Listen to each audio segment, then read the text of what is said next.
Happy New Year!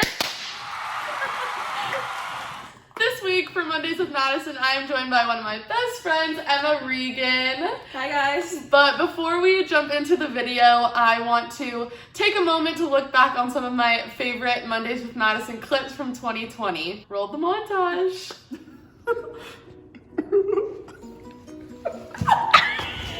Hello, my name is Madison.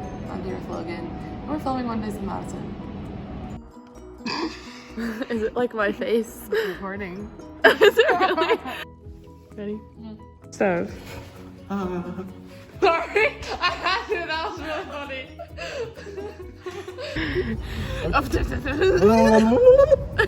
funny. Rewind. Just high. That was like a really long time. That was awesome. Okay. Perceive. Perceive. Percy. In general. Sorry, I just brought up that question. That's cute. Was it cute? Yeah, it was Okay. Thanks. I have to do like an outro, you know? Yeah, of So, course. like... All right, Jenna. So face. Okay. I'm sorry, that was funny. You're fine. I waited long enough so that you could like cut it before I did that, but that was You can funny. laugh at the bloopers. That was funny. I feel like a very, oh my god, I can't talk today.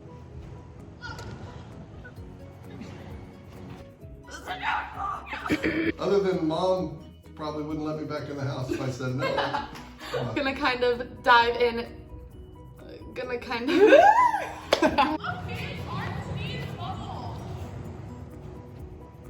I guess you can use that as an excuse. Switch between me, like looking. Okay. It's okay. People know. It's okay. No. Was that good? Yeah, that was good. Woohoo! 2020 was definitely a hectic year to say the least, but the last 2 months of filming Mondays with Madison have definitely made it a little sweeter, and I hope you guys have really enjoyed the videos, and I am super excited personally to see where Mondays with Madison goes in 2021, and we have some super fun content for the year, so I'm super excited to show everyone what we have planned. So with that being said, let's jump into the interview.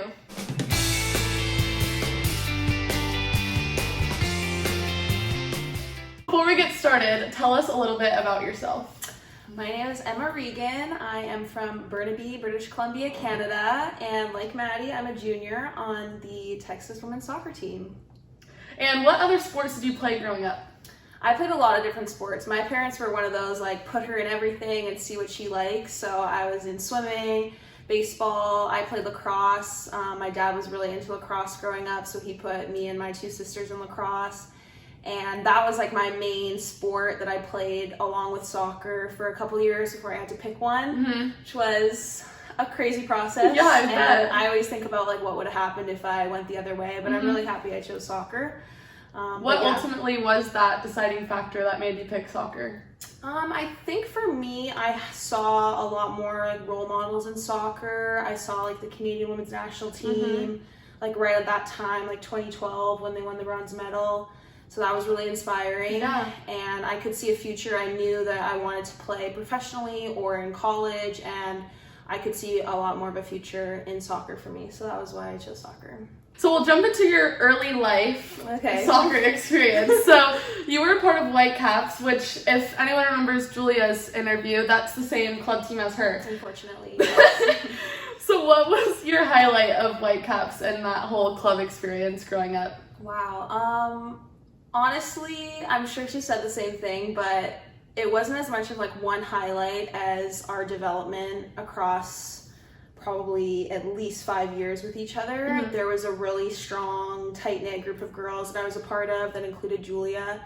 And you know how it is when you have friends Right. in soccer. Like we were each other's best friends. We ended up all moving to the same school for our last couple of years, so we were with each other 24/7, and that definitely got on people's nerves at times. But we were all each other's best friends, and it's just really cool to kind of look back on it and see where we all are now.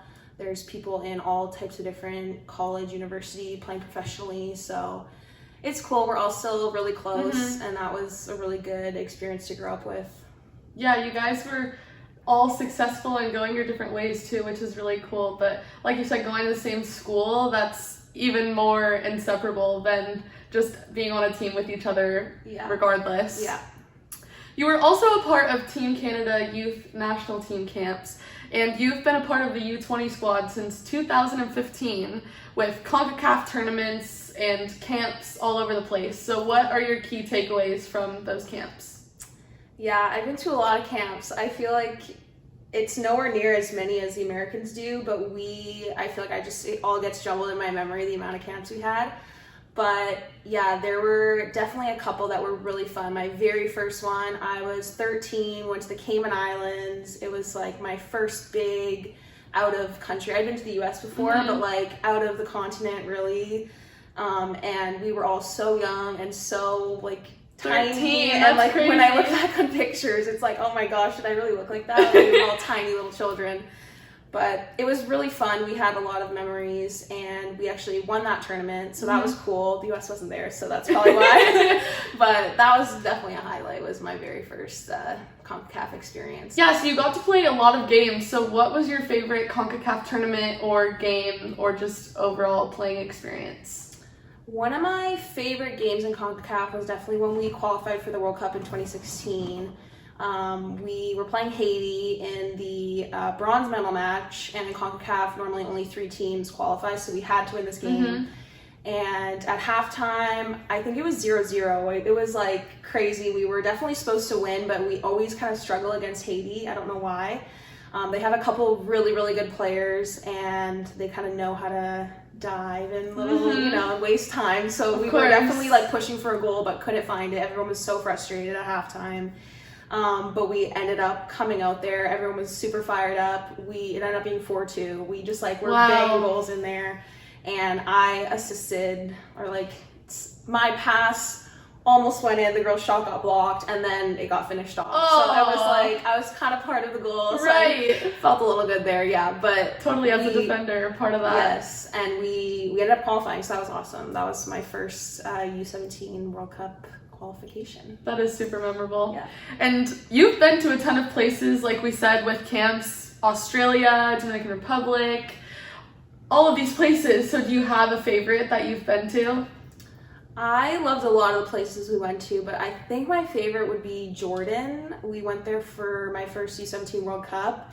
And at first, we were all kind of nervous. We had no idea what the country was like. Right, like, you don't hear much about it. Exactly. And so we were more like, oh, Australia, like, let's go to Europe. But we went to Jordan, and I had no idea, but one of the 7 wonders of the world is there, Petra. And it's this amazing, like, carved into the rock. And we, like, went and, like, walked through the whole thing. It was so cool. And we got to ride camels. Oh! So we have pictures in front of this like beautiful backdrop riding camels. It was awesome. That's like a movie. Yeah, and the Dead Sea is there as well, which you float like completely in. Yes. It's insane. Like you can't describe it until you go there. But it was a really, really fun trip. And although we didn't make it out of the group stage, we had some really tight games. We played really well, and it was like a super memorable tournament for us. That sounds incredible. Yeah. So now transitioning to Texas, being not only out of state, but out of country, why did you pick Texas out of all the universities in the US and in Canada? Yeah, it was a really stressful process for me and my parents, because obviously they didn't want me to go too far, but they kind of gave me the freedom to go where I wanted, which was awesome. And I definitely didn't want to go necessarily all the way to the East Coast unless the school was really perfect for me and I had a really good offer. So Texas was kind of a good middle between West and East Coast.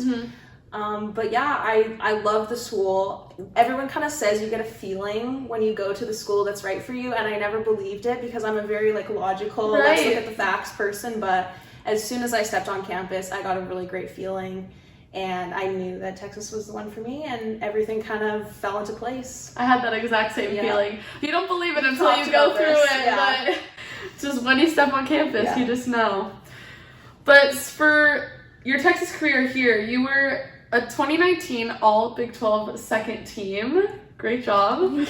And you've been starting here since a freshman. So what has the overall process been like, whether it's been in games and practice, just what are your takeaways from being on the team here at Texas? I've definitely grown a lot. It was a big change from how I trained and played at home to coming here. But yeah, we kind of got thrown in the deep end, Julia and I both, because we were freshmen, and it was a little bit of a process to kind of adapt to the style of play here. But I mean, all I can do at the end of the day is work hard. And so Right. that's kind of like been my mindset the whole time, is no matter what's going on around me, no matter where I am on the field, I'm just going to work my butt off and try to make a difference for the team. Because I'm really grateful to be here and grateful that I met so many great friends like Patty. And I just want to do my school proud. So that's been my mindset. Yeah. Yeah, and you definitely are doing that and making your team proud too. You got named captain this year, and you got moved from outside back to center back this year. So 2 big transitions, one positive, one just a change in general. Yeah. So how was that transition from outside back to center back? Yeah, I've been in a lot of different positions in my life. When I was first growing up, I was normally a midfielder, so it was Julia and me in there. You can imagine how that went. But yeah, I was midfielder, and then as soon as I started playing for the national team, they kind of switched me to outside back. So I kind of knew how to be a defender, obviously. Like everyone kind of knows the basics. So I think that's what I love about soccer too, is you can be in totally different positions. Maybe not goalkeeper, but for me, like the other field player positions. I mean, maybe I could be a goalkeeper. You never know. You never know. We'll throw you in there. I've caught some balls in training before, you know. But yeah, it was a good, smooth transition, I think, and the players around me really helped me. And I had a senior center back playing beside me last year, so that was helpful. We communicated well. She really helped me, and yeah, kind of just same mindset, just work hard. And you know, as a soccer player, you've been playing soccer for so many years, things just kind of click, and you know what to do. Yeah, you've been doing great at it. So Thank you. So what are you most excited for the next half of the season? Because like other sports in the NCAA right now, we're only playing about half of our season right now, and still have the other half in NCAAs coming in the spring. So what are you most excited for? I think our team is on a good trajectory right now. I think we can only go up from here. So I'm just excited to see how people respond. This is like never heard of season. Like no one's ever done this before. So we can kind of go any way we want with it. And I think people are really motivated to do well and kind of leave our mark on this year that everyone is going to remember. So yeah, I think there's a good vibe on the team. Like you probably feel it too. Everyone's ready to go. Yeah, totally. Especially with no real off season, we're kind of jumping from season to season, which is unprecedented. No spring conditioning. Right, that's a positive for us. But yeah, it'll be really fun to play all those other games. What are your soccer goals, whether that's here at Texas or beyond? That's a loaded question. It is. You know, I don't know at this point where I want soccer to take me. I think I'm normally like a total micromanager in my life, but I'm totally open to anything. I'd love to continue with the national team. I'd love to see where any professional opportunities take me. But for now, I'm kind of just going with the flow at Texas, and I love where I'm at. So yeah, I'm taking the pressure off myself a little bit, which I never do. And I'm open to any possibilities that come my way. Got the world at your feet, Emma Regan. Hopefully. So now we will jump into the person behind the athlete segment. So you are a SAC member. So tell us a little bit about what SAC stands for, what SAC is, and then your positions within SAC. Sure. So SAC is the Student Athlete Advisory Committee, and we are basically student athletes who I think of as kind of as the bridge between the administration and the athletes who are not on SAC. So there's a couple representatives of each sport. So I'm a representative of women's soccer, and I was selected to be on the executive board, which kind of runs the different committees and makes sure that everything's going smoothly. So I'm chair of the Inter Athletics Committee, and we deal with a lot of events for student athletes like fight nights and the fundraisers, all that stuff. We're all incorporated in that. But fight nights and our Bevo Cup, which is a competition between all the teams on campus to get the most Bevo Cup points. You can get them through going to other people's games, community service, getting good grades, getting like sports awards. So I'm kind of involved in all that planning, and it's been really cool. It's been a really great opportunity to meet other student athletes and kind of look at what the events behind all the sports Right.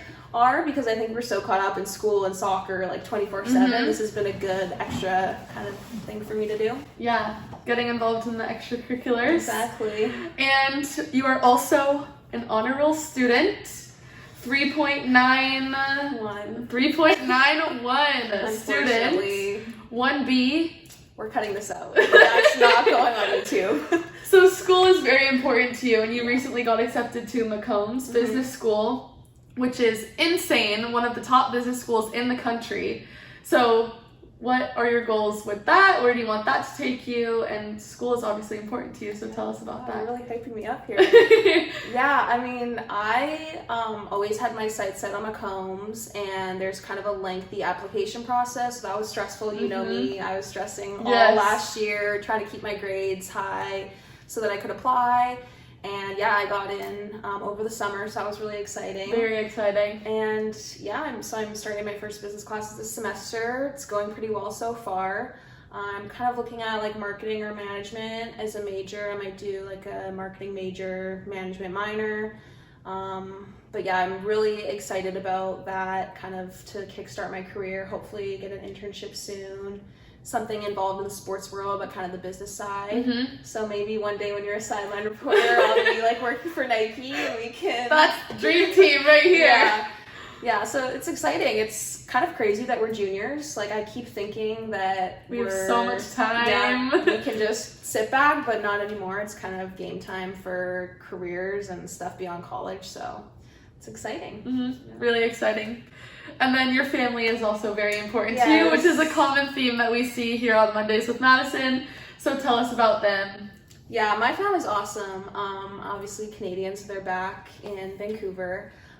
They don't get to see me a lot, which I know my mom is totally broken up about. Right, because, 100%. yeah. But yeah, I love them. We're kind of a sports family. Both my sisters are super involved in sports. My sister just committed to go play lacrosse at the University of New Hampshire. So I kind of think she's copying me, but I kind of come here for a scholarship, but that's fine. I'll let it slide.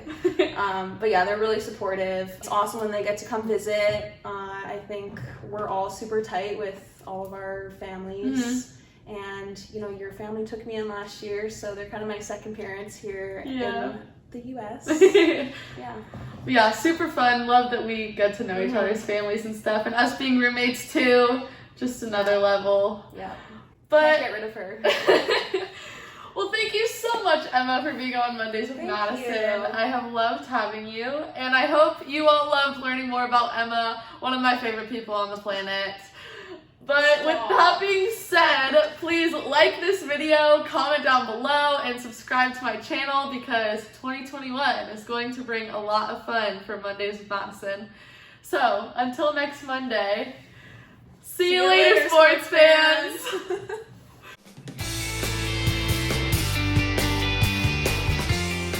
Yeah, so you got to. I didn't give myself enough time to edit that. Mover number one. We didn't talk about I can't that believe at all. I remembered that.